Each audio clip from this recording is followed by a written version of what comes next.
सुप्रभात प्यारे बच्चों, कक्षा 12वीं की हिंदी कक्षा में आप सबका स्वागत करती हूँ। आज हम महादेवी वर्मा द्वारा रचित पाठ भक्तिन को पढ़ेंगे। सबसे पहले कवयित्री के परिचय के बारे में जानेंगे। महादेवी वर्मा का जन्म सन 1907 ईस्वी फर्रुखाबाद उत्तर प्रदेश में हुआ। इनकी प्रमुख रचनाएं हैं दीपशिखा, यामा, काव्य संग्रह, श्रृंखला की कड़ियाँ, आपदा, संकल्पिता, भारतीय संस्कृति के स्वर, अतीत के चलचित्र, स्मृति की रेखाएं, पथ के साथी, मेरा परिवार। इनको प्रमुख पुरस्कार मिले ज्ञानपीठ पुरस्कार, यामा संग्रह के लिए 1983 ईस्वी में, उत्तर प्रदेश में हिंदी संस्थान का भारत भारती पुरस्कार, पद्म भूषण 1956 ईस्वी में। इनका निधन सन 1987 इलाहाबाद में हुआ। संसार के मानव समुदाय में वही व्यक्ति स्थान और सम्मान पा सकता है, वही जीवित कहा जा सकता है जिसके हृदय और मस्तिष्क ने समुचित विकास पाया हो, जो अपने व्यक्तित्व द्वारा मनुष्य समाज से रागात्मक के अतिरिक्त बौद्धिक संबंध भी स्थापित कर सकने में समर्थ हो। साहित्य सेवी और समाज सेवी दोनों रूपों में महादेवी वर्मा की प्रतिष्ठा रही है।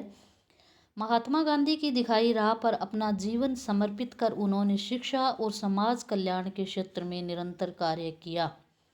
नारी समाज में शिक्षा प्रसार के उद्देश्य से उन्होंने प्रयाग महिला विद्यापीठ की स्थापना की।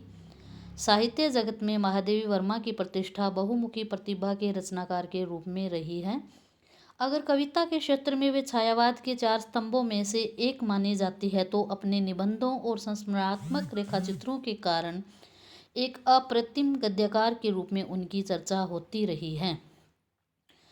कविता और गद्य इन दोनों क्षेत्रों में उनकी प्रतिभा अलग अलग स्वभाव लेकर सक्रिय हुई दिखती है। कविताओं में वे अपनी आंतरिक वेदना और पीड़ा को व्यक्त करती हुई इस लोक से परे किसी और की सत्ता की ओर अभिमुख दिखलाई पड़ती हैं, तो अपने गद्य में उनका गहरा सामाजिक सरोकार स्थान पाता है।